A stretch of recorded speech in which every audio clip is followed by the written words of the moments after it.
sizotya era nga musanze mu makage wano ekawempe amaka malungi nnyo tutudde tunyumirwa kashed mukalaba akasana tekanatwokya nako wadde kwegamba Lawrence ye waali nga mumanyi abeera emabega wa kamera naye waali anyumirwa naye emboozi kanswe nawe onyumirwa niwe bwonyumirwa emboozi nogenda wansawo subscribing ato sharing commenting okulamu nate abantu abasobola okuba nga balaba ne bategeera ajja tukuluthumu yani so ofuse stubborn mu senior 2 senior 3 you didn't get a boyfriend. I wasn't stubborn in Kugambye nali ntandise okugejja.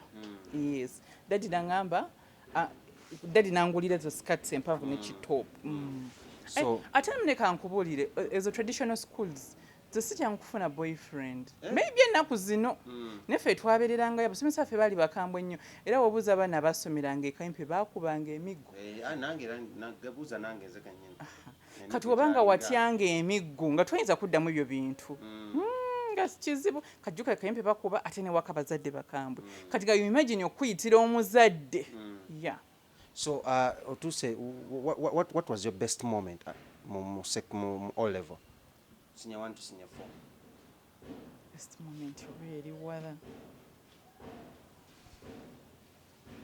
really wa batugambye kwa prefect mess prefect yali but tendaba biri nomo yali all level ndalabanga biri nomo so togereko ku experience by the way eyokufuuka prefect a leader in school idea wajijja anti ngambye nti primary already nali leader bali bannonse kati wentuuka mu secondary nga nalaba nga mess prefect wona afuna privilege sukali gomuteka mu porridge lwafumbye ebirungi bakuwaako nengamba wano newaliwo eggezi waneeno kambeere wanaano owali kasukaali gwe kateka mu porridge lwafumbye akaceere olyako webityo so nesimba ku ekyo twali 3 anda nampisaawo.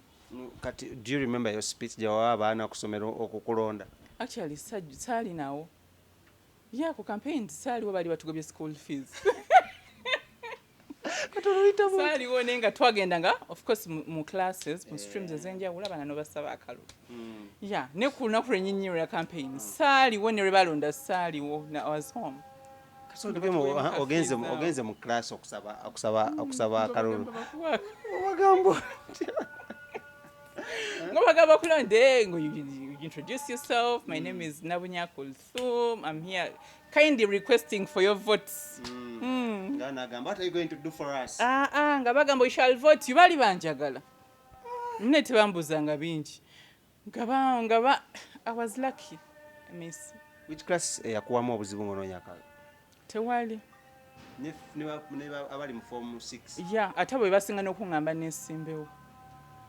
I don't know ndoza nalina kufeva ya Katonda nedda. I think abazadde bange bansabira edduwa oba bakunaaza ekyogero nga kyekyo. I don't know. Maybe. Okay, so omaze okwesimba oba amawulire gakusanga wagogamba no omaze okuyitamu ku ssomero kusomero but ndoza waka naliwo nga 3 days then nenkomawo ne fees ne bangamba banajja ne bansanyukira ne bangamba nali mpiseemu. I felt happy. Ne bakusitula mu bbanga ne bakubuusa bampa hug tebambuusa bajja ne bangwira we bati nasanyuka oba Naraiso Janat. I think Janat yabambi naye ali bweru. Janat bye nkwagala nnyo. So omaze so ekisanja kyali kya how long? Kyabanga kya 1 year. Kyabanga kya 1 year because nesimba mu senior 3 netugenda senior 3 senior 4 second term you hand over because mbaba candidates muna concentrating ku bitabo. Worst moment mu all level yo yali ki?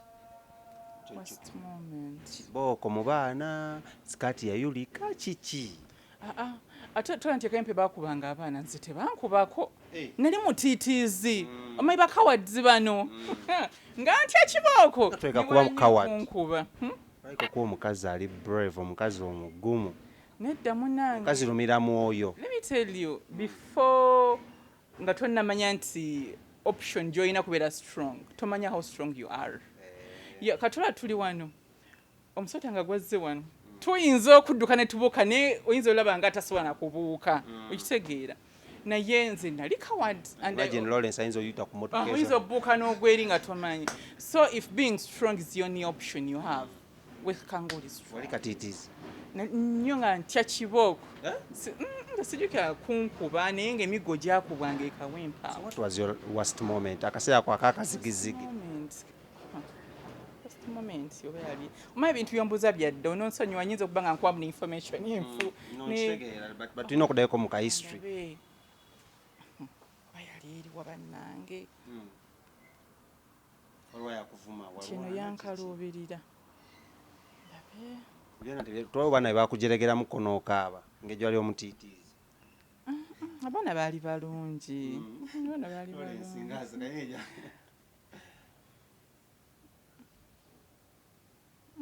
simanyi mpozi sinyinza okugamba oba ng'eri wasti kirumu twali tetugenze mu class twasigala mu doomu waliwo omuwala oyo bamita Farida Farida oyo so yafumbirwa Mr. Lukwago Farida linye dda sirijjukira yali HSC nga tuli mu O-level Lukwago omusomesa yali asomesa kawempaawo naye mukyala Farida twali naye mu doomu twali tetugenze mu class naye nga twali meant kubeera ki mu class kati walinga metro bamitanga madamu court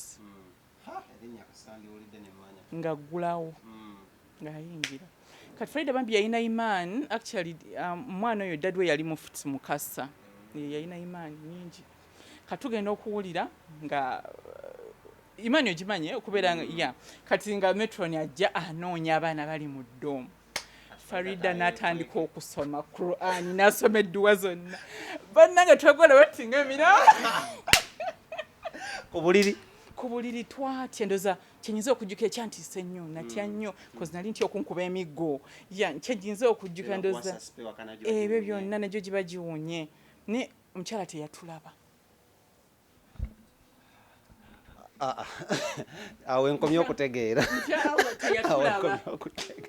wangi maama teyatulaba yajja n'akebera abaliyo oba engeri ndoza gye yalowoozanga nti kulufumu ateeka okuba mu class ndoza ayinza oba teyeetegereza teyatulaba. Mwalimu bameka? Twalimu babiri nze ne Farida. Farida yali eri mu koona naye nga nze ndi eno gye nsula kati ne tumulya ng'ayogera Farida namta Kulthum madamu Okoti omuwulira metro ne wuyajja nengamba tufudde n'osirika n'owira omukka nsirika Farida ne mulya ng'asoma n'amala n'asirika ng'omukyala asembedde teyatulaba. Olwo kyaki mu birowoozo byo nga ayitawo namanya kibooko zigenda okunywa ffe bannange kubanga mwenanga kubeera mu class nga tebabakkirizeyo mbu wakooyo obeere mu ddomu mwena naye ng'era of course nga omanya eby'abaana ng'obaamu ng'okooye n'ogamba kansigaleko mu ddomu olumu nga mubeeramu bangi nga babajje ne bakuba kibooko nenze kwolwo nagamba kansigalemukko gwe gwali gusoose era saakiddamu.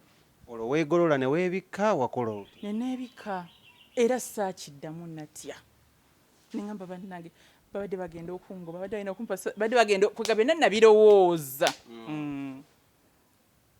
Kati tuyingidde senior 4 oli prefect January yaleeta tofunamuko obuzibu baana bano baleeta ne bagaana kugira bintu ku kiyungu ng'egye wali ow'ebyemmere akola ki ati nga omanyi buno line badde oli n'akyankalanya emmere biki ng'omanya abaana bali bibaamuko naye n'obatereeza maybe challenge nafuna nti nga mikwano gyange giba tejagala kusimba line ate nga bali abaana baba bakiraba bulala yes ate ng'ogezaako okulaba nti no kachallenge ako kajjangamu n'omugamba lindako babeeko abayingira webityo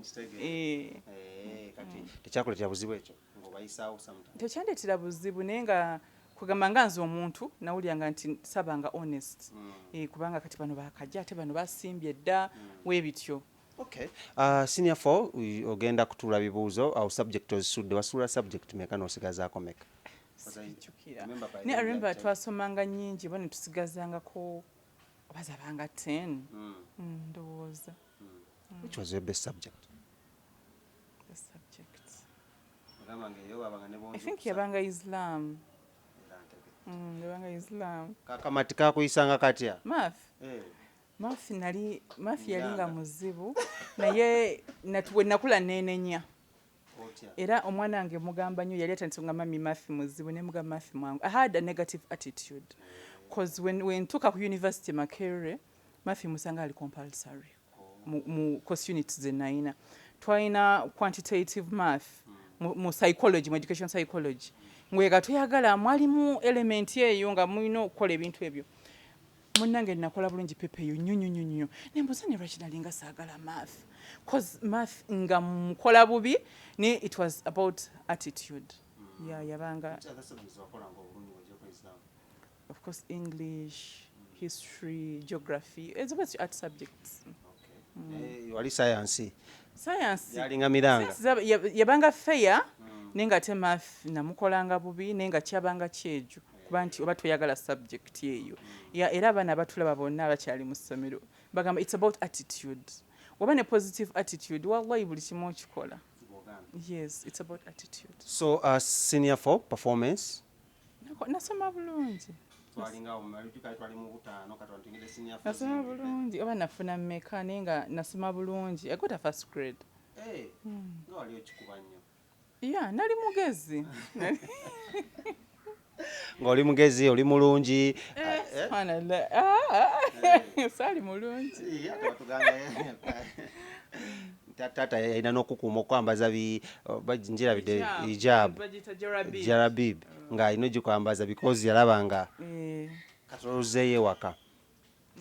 Nzijukira watugambye mbuno HSC wali already walimaze ofuna haji kati haji sorry Sheikh omufuna otya omufuna emyaka kyawera mu class ki? Kati byesaagala biyingiramu nnyo kale class at least kale wengeje togenya ku mboozi y'essomero awo kubanga ndabamu awo walinga mu kisulo. How did you meet Sheikh namumeetinga ku ssomero namumeetinga ku ssomero yali azze kusoma dduwa yalinga ajja mu masomero yajjanga okusomera abaana duwas kati ye yandaba yali actually tamanyi nti ate banzaala kumpi n'ewaabwe ngagedde dwaffe yalinga so protective twabeeranga mu nnyumba tetutambula ku kyalo ebityo. Mwalina ekikomere waka? Munaye tetwalina.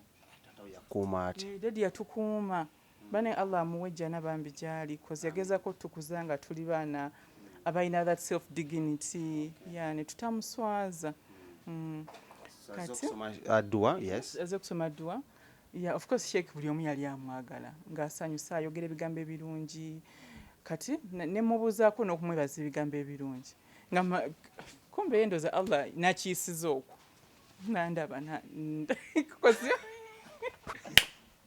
nina kuruthum kati oyandaba nambuuza nti bakuzaala wa nemubuulira on that day nemubuulira nangamba dadi wange yali muwanvu nangamba ye height eno konze yessebo nampayawo akasente salinga meka gwali mutwalo ndowooza nangamba gulayo ekindaazi mutwalo oba ebiri webityo ekindazi wakigula nga ngula lwaki ekindaazi nazitereka nazigulamu nabikijjukira myaka mingi ebintu byembuuza byemabega but around 2005 eyo kati wenzirayo ewaka nasanga anti wange aŋŋamba nti nali ngenda kufumbirwa.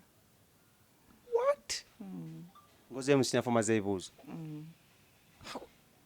kitya sikina kitegeera kijja kitya kati what he did ye weyandaba namanya ne my family yagende wa anti wange omanyi mu Buganda oyogera na senga wa mwana oba omwagadde senga ali abeera nammwe waka no nedda Sheikh yina network y'abasiraamu nga bamanyi nga omugamba manya ga muzadde wange yegundi ye abamanyi ekika kyammwe yes kati yamanya mangu daddy wange ne basenga abange tegeeza your family was a strong Muslim family maybe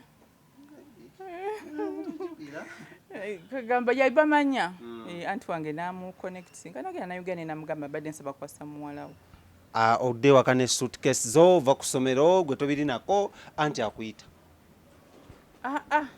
kati si kwolwo lwennyini lwe yabiŋŋamba kati namalawo ndoza nga week mu vaak nampita anti wange yali abeerawo yali abeera naye bwayise nampita naŋŋamba ne mugamba ngandaba tebisoboka byaŋŋamba because in fact I was young nga sikirowooza no ina excitement yo yes ogenda mu vak ate odde osome naye Allah ye yali yabitegeka bw'atyo. So Agambye tobitegeera, which questions did you ask? No, of course kati anti wange yaŋŋamba nti oyagala okufumbirwa ne mugamba saagala kufumbirwa kuba nali nsoma. Naŋŋamba waliwo omwami ayagala okuwasa ko nze nedda saagala kufumbirwa. Naŋŋamba nze mbadde njagala ofumbirwa ne mugamba nedda anti I cannot get married, ndi mwana muto nina kubeera mu ssomero. Kati nambula naŋŋamba Sheikh Muzaata ayagala kuwasa. Namuga Sheikh Muzaata ne mugamba yabadde okusomera omudduwa ne mubuuzaako nambuuza banzaalawa ndowooza kutegeera najja nakugamba we bityo naye nze saagala kufumbirwa sikirowoozangako. Nali sikirowoozangako.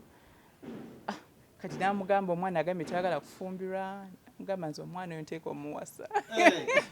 Kagwake keeto yali mwami yali musajja mumalirivu. Yamugamba nteeka omuwasa. Kati natukira anti wange natukira my mom. Mami wange yali so excited. Mami wange yasanyuka nagamba Sheikh waba naweerera omwana wange. I have no problem. Sajja mulungi, sajja munaddiini ajja kulera omwana waffe. Ne daddy wange nangamba no kufa omwana muto. She's not even 18. Kati bajja nakutusiba biki omwana muto we bityo. Naye bamukonvinsinga jjajja wange jjajja omusajja yali azaala my mom. Namukonvinsinga naga Allah yalese blessing. Nakityo. Kale katono nnyo katukolemu bwe tukalo nnyo then tukomewo ne mboozi eya gye twandise part B nga omukyala Kuluthumu ajja Kuluthumu amaze okumiitinga Sheikh Muzaata era amugambye agenda muwasa ye bazadde be bakkiriza naye ye yali amaze okukkiriza bwe tukomawo.